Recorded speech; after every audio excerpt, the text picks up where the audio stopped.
18e sermon, des sermons divers de saint Bernard de Clairvaux, au sujet de la joie spirituelle, au sujet des paroles de l'apôtre Paul en Romains chapitre 14 verset 17.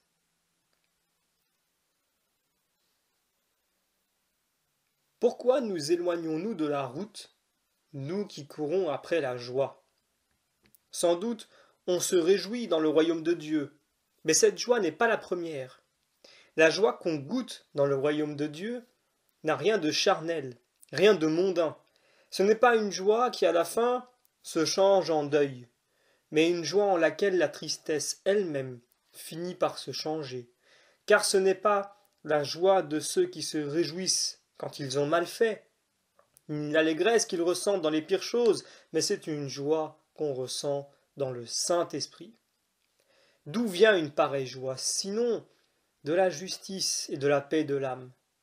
Que celle-ci donc s'écoule comme le miel coule de ses cellules, afin qu'il soit plus facile d'en recueillir la douce liqueur pendant qu'elle est encore fluide, dans des vases plus solides.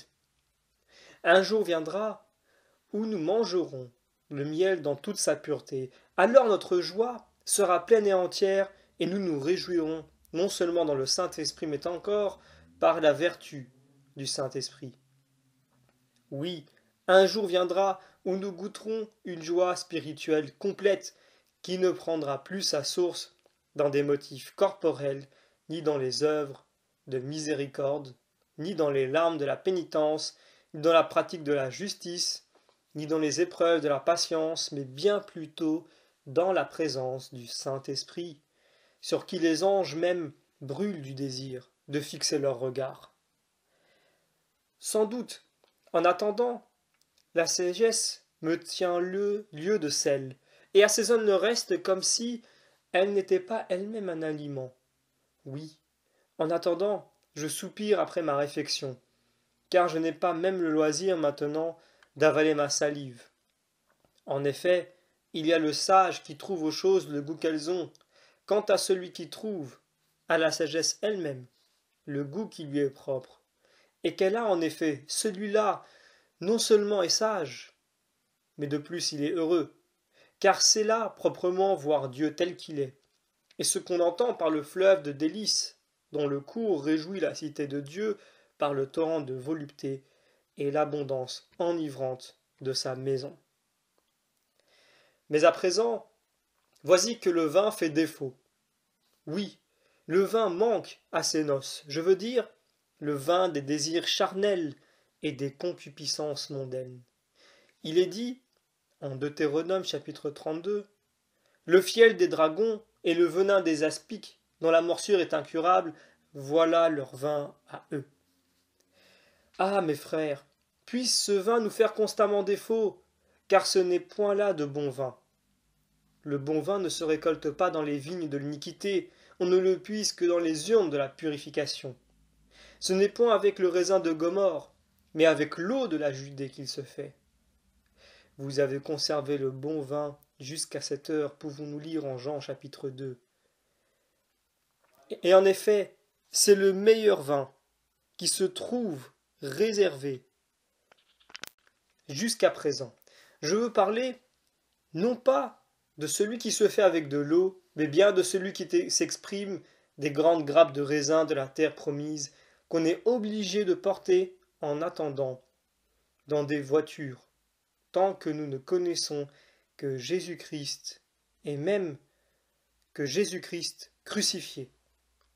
Est-ce que le vin ne faisait point défaut ainsi à celui qui s'écriait « Mon âme a refusé toute consolation », mais il semble avoir goûté de l'eau changée en vin quand il ajoute « Je me suis souvenu, dit Seigneur, et me suis trouvé dans les délices. » En effet, que n'éprouve-t-on point la présence de celui dont le seul souvenir est plein de délices? C'est de la même manière que les apôtres ont aussi goûté de l'eau qui avait été changée en vin, quand on les vit sortir du conseil plein de joie, parce qu'ils avaient été jugés dignes de souffrir des opprobres pour le nom de Jésus, pouvons-nous lire en Actes chapitre 5. N'est-ce pas en effet du vin qui vient de l'eau que la joie qui naît des opprobres C'était l'accomplissement des promesses de la vérité qui leur avait dit « Votre tristesse se changera en joie », c'est-à-dire votre eau se change en vin. Vous vous étonnez que de l'eau devienne du vin, mais elle devient même du pain, car vous n'avez pas oublié sans doute de manger votre pain, ce pain dont il est dit « Vous nous pourrirez d'un pain, les larmes, et vous nous ferez boire l'eau de nos pleurs avec abondance. » Et la table, quelle est-elle? Écoutez, le voici. Il y avait 6 urnes de pierre placées là pour les purifications des Juifs. Jean chapitre 2. Si vous êtes un vrai Israélite, un Israélite non point selon la chair mais selon l'esprit, vous serez 6 ans entiers au service du Seigneur. Et la 7e année, vous serez libre. Vous vous purifierez dans 6 urnes, vous travaillerez pendant 6 jours, vous serez délivré après 6 épreuves, et le 7e jour, le mal n'approchera pas de vous. Non seulement vous serez délivré dans ces 6 urnes, mais même vous boirez un vin que vous puiserez en elles, quand vous commencerez, selon le conseil de l'apôtre, à vous glorifier, non pas seulement dans vos espérances, mais même dans vos tribulations. Voilà en effet les 2 sortes de joie qu'on goûte dans le Saint-Esprit. L'une à la pensée des biens de la vie future, l'autre dans le support des maux de la vie présente. Il n'y a là rien de charnel, rien de mondain, rien qui sente la vanité. Il n'y a que l'esprit de vérité, la sagesse céleste même, dont la douceur se fait sentir également dans la pensée des biens futurs et dans le support des maux présents. L'apôtre a dit « Réjouissez-vous sans cesse dans le Seigneur ». Oui, je vous le répète, réjouissez-vous. Et, nous faisant connaître aussitôt quels sont les motifs de cette double joie, il continue en ces termes « Et que votre modestie soit connue de tous les hommes. Le Seigneur est proche. » Or, que faut-il entendre par cette modestie, sinon la patience et la mansuétude? Réjouissons-nous donc à la pensée des choses que nous espérons, car le Seigneur est proche. Oui, je vous le redis, réjouissons-nous des choses que nous avons à souffrir pour que notre modestie soit connue de tous, car selon l'apôtre, la tribulation produit la patience l'épreuve, et l'épreuve l'espérance. Or cette espérance ne nous trompe point. Mais pour que notre cœur devienne capable de ressentir cette double joie spirituelle, il y a 2 choses également nécessaires pour pratiquer la justice et pour conserver la paix, 2 choses que la Sainte Écriture nous recommande avec instance.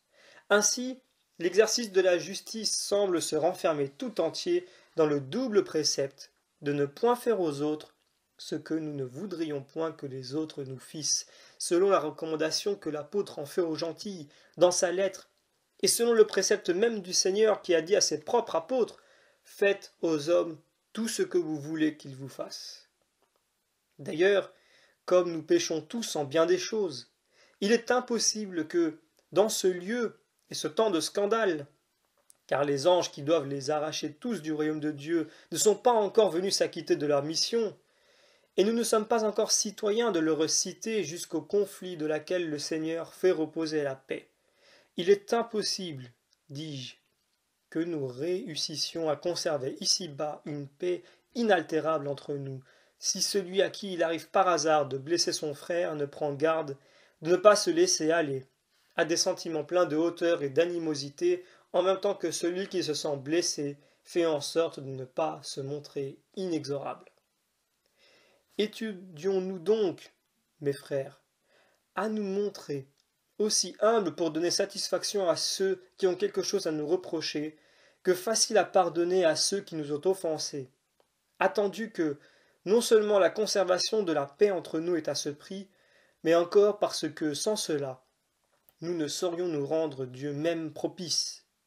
Il ne veut point, en effet, recevoir le présent que lui offre l'homme qui n'a pas commencé par aller se réconcilier avec son frère, et il réclame rigoureusement le paiement de la dette qu'il avait d'abord remise à son serviteur, quand il voit qu'il ne fait pas grâce lui-même à son compagnon de ce qu'il lui doit. Mais si nous avons 3 choses en nous, la justice, la paix et la joie dans le Saint-Esprit, n'en soyons pas pour cela pleins d'assurance que le royaume de Dieu est en nous.